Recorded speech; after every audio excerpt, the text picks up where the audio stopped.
The paradox of connection. Picture this. You're at a dinner party, surrounded by animated conversations, laughter echoing off the walls, glasses clinking in celebration. Everyone seems so alive, so connected, and yet, as you smile and nod along, something inside you feels absent, like you're watching yourself perform from the outside. You leave that night feeling more isolated than when you arrived. This isn't unusual. This is human. What if I told you that this feeling, this strange emptiness after social abundance, isn't a flaw in your character, but a signal from your deepest self? A whisper from the part of you that knows something the crowd doesn't. Tonight, we're going to explore one of philosophy's most uncomfortable truths, that the very thing we retold will make us happy. Constant connection, endless sociability, the warm embrace of belonging might actually be the thing that's slowly erasing who we really are. This isn't about becoming a hermit.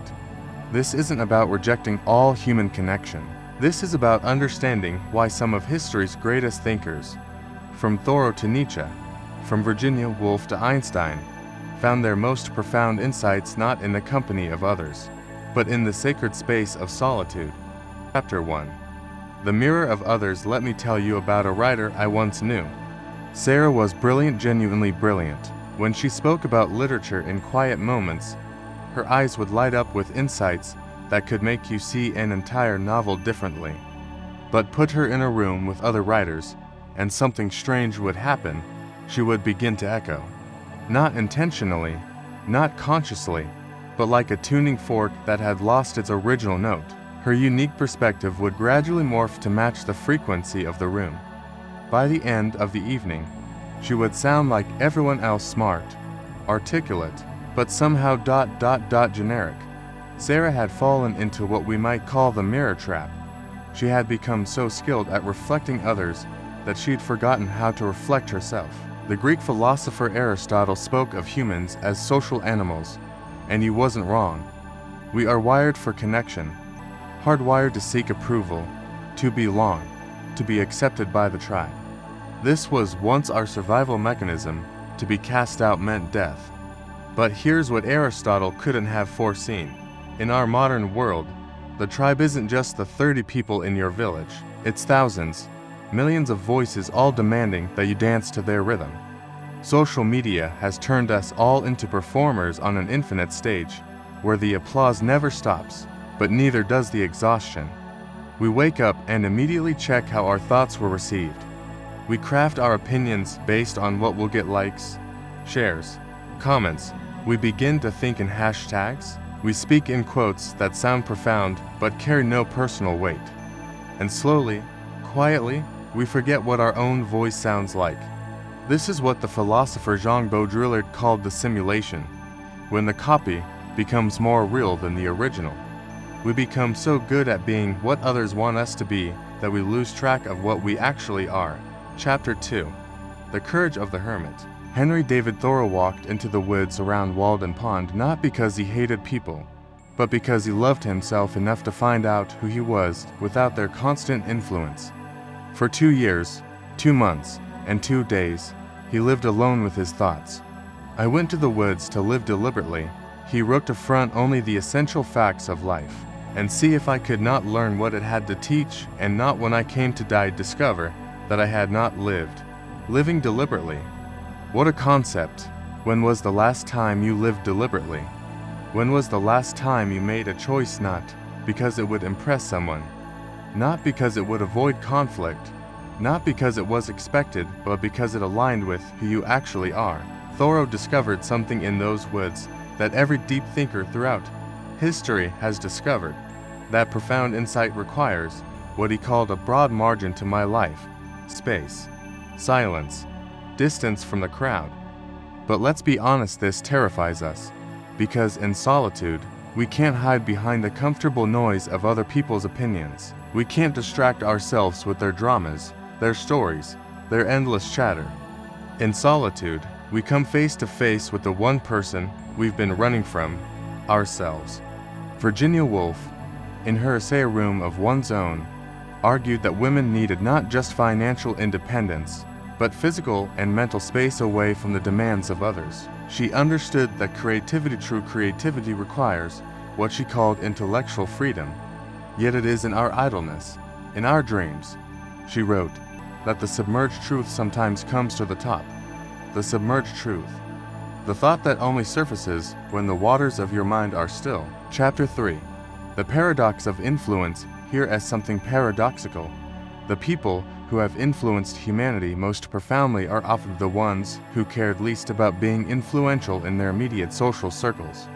Einstein developed his theory of relativity not by consulting committees or focus groups, but by conducting what he called thought experiments, deep, solitary mental explorations where he could follow ideas to their logical conclusions without interference. The important thing is not to stop questioning, he said. Curiosity has its own reason for existing, but real curiosity is fragile. It dies under the weight of social expectation. It withers when we're more concerned with sounding smart than being genuine. It disappears when we prioritize being liked over being honest. Consider Charles Darwin. He spent decades developing his theory of evolution, working mostly in solitude, corresponding with a few close colleagues, but avoiding the public eye. He knew his ideas would be controversial, perhaps even dangerous to his social standing, but he followed the evidence where it led, regardless of social acceptability. When he finally published on the origin of species, it revolutionized human understanding, but it required him to think independently of his social context, to prioritize truth over comfort. This is the paradox. To truly contribute to human understanding, we often need to step away from humans. To serve the collective wisdom, we must first find our individual truth. Chapter 4. The ecology of thought. Think of your mind as an ecosystem. In a healthy forest, there are spacious clearings where unique plants can grow, where rare species can flourish without being overwhelmed by the dominant vegetation. Your thoughts need clearings too. When we're constantly surrounded by others' ideas, opinions, judgments, and expectations, our mental ecosystem becomes overcrowded. The loud, common thoughts, the ones that echo what everyone else is saying, crowd out the quiet, unique insights that might be trying to emerge. The Japanese have a concept called ma, roughly translated as the meaningful pause, the pregnant silence, the space between things that gives them definition. In art, in music, in architecture, ma is recognized as essential. Without it, everything becomes noise. Your mind needs ma. I remember reading about a famous composer who, when asked about his creative process, said he didn't compose the notes, he composed the silence between the notes. The music, he said, lived in the spaces. Maybe wisdom lives in the spaces too. Maybe insight emerges not from the accumulation of other people's thoughts, but from the careful cultivation of internal quiet. This doesn't mean isolation from all human input. It means curating that input carefully, creating boundaries, protecting your mental space like the sacred territory it is. Chapter 5. The cost of constant performance. We live in what sociologist Erving Goffman called the presentation of self in everyday life. We always performing, always managing impressions, always calculating how we appear to others. But here's what Goffman did and fully explore. What happens to the self that exists behind the performance? I think about social media, where we've turned our entire lives into a curated performance. We photograph our meals, our workouts, our thoughts, our moods. We craft captions that sound spontaneous, but are carefully constructed. We become directors, actors, and audience of our own lives simultaneously. And in this constant performance, something essential gets lost: the unperformed self. The self that exists when no one is watching, when there's no audience to impress, no image to maintain. That unperformed self is where your real thoughts live. It's where your authentic desires reside.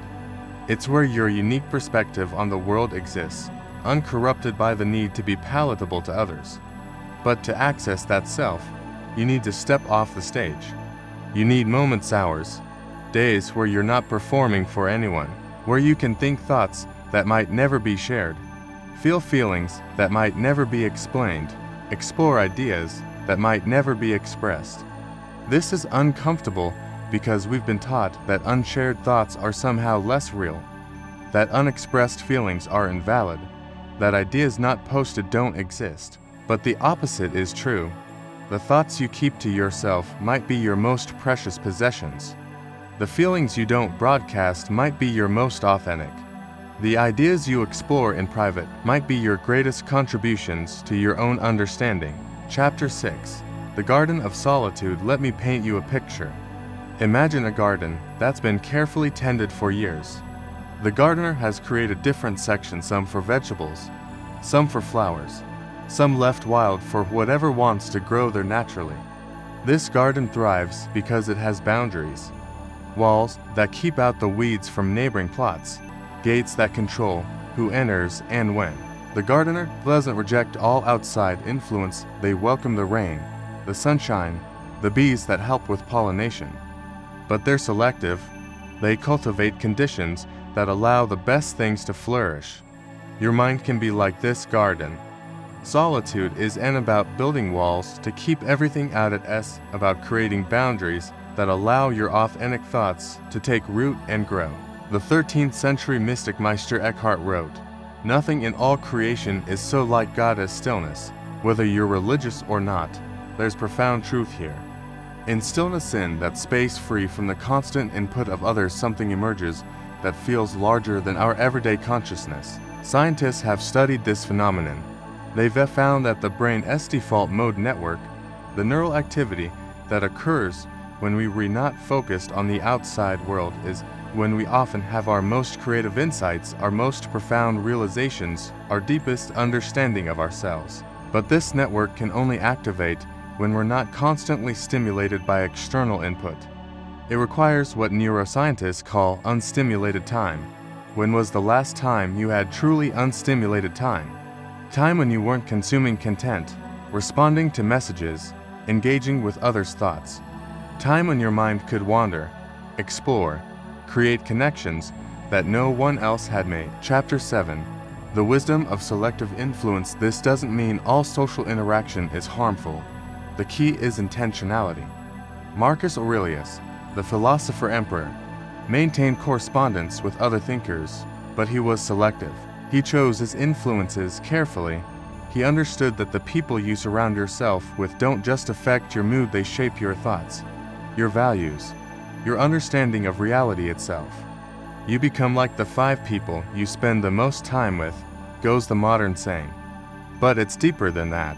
You become like the thoughts you consume most regularly. If those thoughts are shallow, reactive, designed for quick consumption rather than deep reflection, that's what your mental landscape becomes. But if you carefully curate your influences, choosing books over tweets, conversations over comments, quality over quantity, your mind begins to operate at a different frequency. I think of Leonardo da Vinci, filling notebook after notebook with his private observations and sketches. He wasn't writing for publication or sharing for likes. He was thinking on paper, exploring ideas for the pure joy of exploration. Those notebooks, discovered centuries later, reveal a mind operating at extraordinary depth and creativity. What would your private notebooks reveal about the quality of your thinking? Chapter 8. The Revolution of Inner Authority. Here's perhaps the most radical idea we'll explore tonight. What if your own mind, properly cultivated and protected, is a more reliable source of wisdom than the collective voice of everyone around you?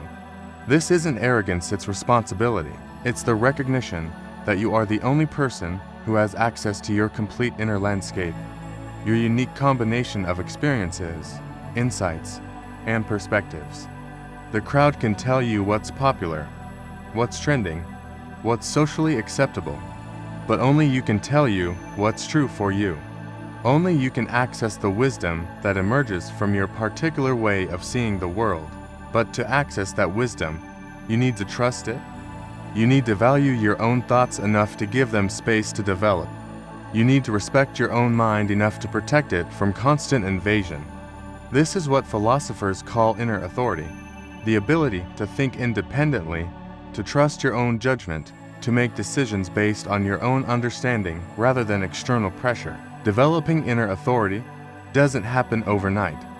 It's a practice, a discipline, a gradual cultivation of mental independence. It requires what the Stoics called prosoche, constant attention to your own thoughts and motivations. Chapter 9. The Sacred Art of Saying No. To protect the garden of your mind, you must become skilled at saying no. Not just to obvious distractions, but to good things that aren't the best things for you. No to invitations that drain your energy. No to conversations that leave you feeling scattered. No to content that fills your mind with thoughts that aren't yours. No to relationships that require you to diminish yourself to make others comfortable. This kind of no isn't selfish, it's sacred. It's the recognition that your mental and emotional energy is finite, precious, and worthy of protection. The writer Annie Dillard put it beautifully. How we spend our days is, of course, how we spend our lives, and how we spend our mental energy, what we choose to focus on, what we allow into our consciousness is how we shape our inner lives. Every yes to something trivial, a no to something potentially profound. Every moment spent consuming others' thoughts is a moment not spent developing your own. Chapter 10. The Ripple Effect of Authenticity. Here as something beautiful that happens when you prioritize inner development over social performance. You become more genuinely helpful to others. When you know yourself deeply, when you've cultivated your own wisdom, when you've learned to trust your inner voice, you have something real to offer. Not just echoes of what everyone else is saying, but authentic insights born from your unique perspective. The people who have helped me most in my life weren't those who told me what I wanted to hear, but those who spoke from a place of genuine understanding. They had done their own inner work, faced their own shadows, developed their own wisdom. They could offer something real because they had become something real. This is the paradox of solitude. By stepping away from the crowd, you become more valuable to the crowd. By developing your individual perspective, you have more to contribute to collective understanding. But this only works if you do the inner work first, if you take the time to know yourself, to develop your own thoughts, to cultivate your own wisdom. Chapter 11. The Practice of Deep Thinking. So how do we begin? How do we reclaim our mental sovereignty in a world designed to fragment our attention? Start small. Begin with just 15 minutes a day of what I call protected thinking time. No phone, no computer, no input from outside sources. Just you and your thoughts. At first, it might feel uncomfortable. You might feel bored, anxious, or restless. This is normal. We've been conditioned to fear our own mental space, to fill every moment with stimulation. But sit with that discomfort. Breathe through it. Let your mind wander. Notice what thoughts emerge when they're not competing with external input. Keep a notebook nearby, not to perform or publish, but to capture the thoughts that arise. You might be surprised by what emerges when you're not trying to impress anyone. Gradually extend these periods, an hour, a morning, a day. Create what Virginia Woolf called a room of one's own, not necessarily a physical space, but a mental sanctuary where your thoughts can develop without interference. Chapter 12. The Long Game of Wisdom. This is not a quick fix. Developing mental independence, cultivating inner wisdom, learning to value your own thoughts, this is the work of a lifetime. But it's perhaps the most important work you can do, because everything else in your life flows from the quality of your thinking, your relationships, your career, your contribution to the world. All of these are expressions of who you are when you re-alone with yourself. If that self is shallow, reactive, constantly seeking external validation, then that's what you'll bring to everything you do. But if that self is deep, thoughtful, grounded in authentic understanding, then that depth will infuse everything you touch. The philosophers of ancient Greece had a phrase, "Know thyself," but knowing yourself requires spending time with yourself. It requires valuing your own company enough to seek it out regularly.